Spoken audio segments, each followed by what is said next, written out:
Hey, what's going on, everyone? Romeo here. In this video, I want to talk about a level of Spanish fluency that almost no one talks about because it doesn't sound impressive, it doesn't come with a certificate, and it doesn't make for good marketing. But it's the first level that actually changes your life. And I didn't even notice it when I crossed it. Over the last couple of years, I've traveled to Punta Cana multiple times, I've traveled to Colombia, and just earlier this month, I spent 3 days in Cartagena, Colombia. And after the trip, I realized something strange. I hadn't used a translator app at all. Not at the airport, not in Ubers, not ordering food, not checking into hotels, not asking questions, not even when I was having small talk.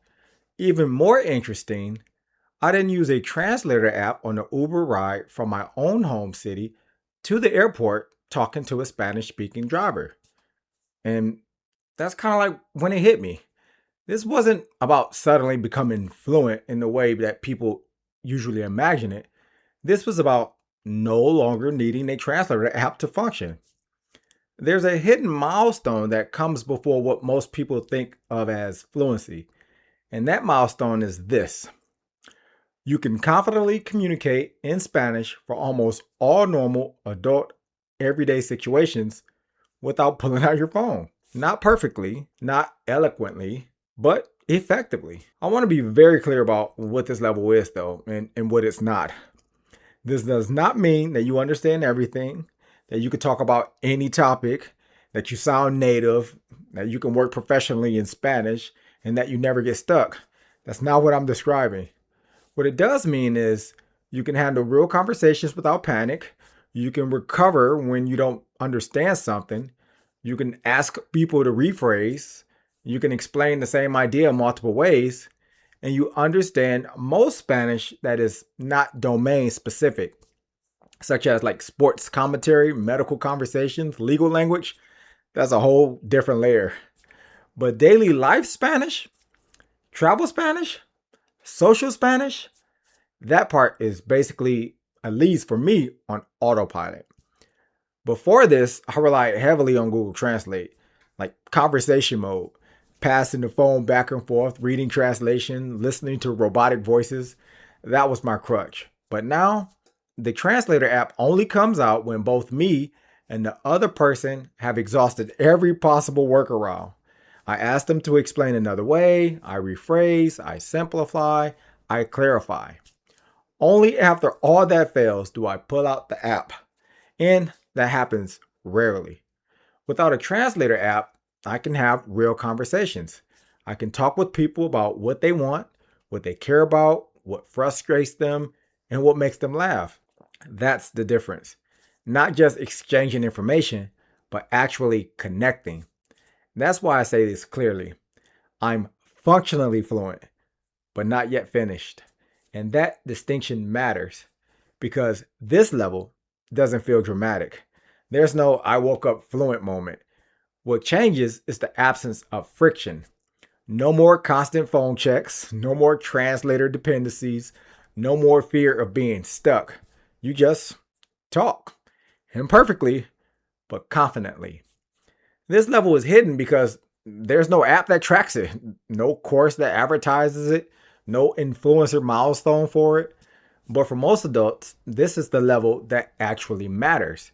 This is the point where Spanish becomes useful, not aspirational. And here's the truth: most people quit right before they reach this level. They jump between apps, they sample resources instead of finishing them, they delay grammar forever, they chase vocabulary without structure, and they rely on input alone and hope that it magically clicks. And they stay dependent on translator apps indefinitely. But the milestone that I'm talking about didn't come from talent or shortcuts.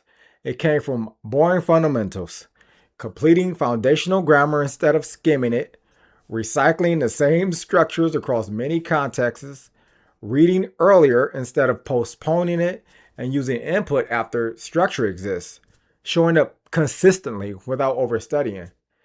I didn't invent a method. I just finished the basics fully and kept reinforcing them. That's it. Now, can I stop here? Honestly, yes. If my only goal was travel, casual conversation, and understanding Spanish media, I can coast comfortably forever. But my goal is higher. I want to be able to have any conversation in Spanish that I can have in English. So I keep showing up. I still use workbooks. I still recycle grammar. I still watch telenovelas. And I'm gradually moving into more natural reading in broader domains to use as active tools, not passive tools, to increase my vocabulary. But at the end of the day, it's the same process, just more range. Again, this first hidden milestone isn't the end. It's the point where the language finally stops fighting you. If your goal is to reach this translator-free level of Spanish, I've already laid out exactly what I recommend doing. Not multiple paths, not vague advice, one clear plan. I'll walk through it step by step in my Do This video designed to remove decision making and forced completion of the foundations instead of endless drifting. No hype, no guarantees. Just a defined path to usable Spanish. And if you've already crossed this translator-free threshold, you already know exactly what I'm talking about because you didn't announce it. You just stopped reaching for your phone. Anyway, if you found this video helpful or were inspired by what is possible when you simply keep showing up every day, go ahead and give this video a like. And until the next video, good luck on your journey toward more usable, functional Spanish. Peace.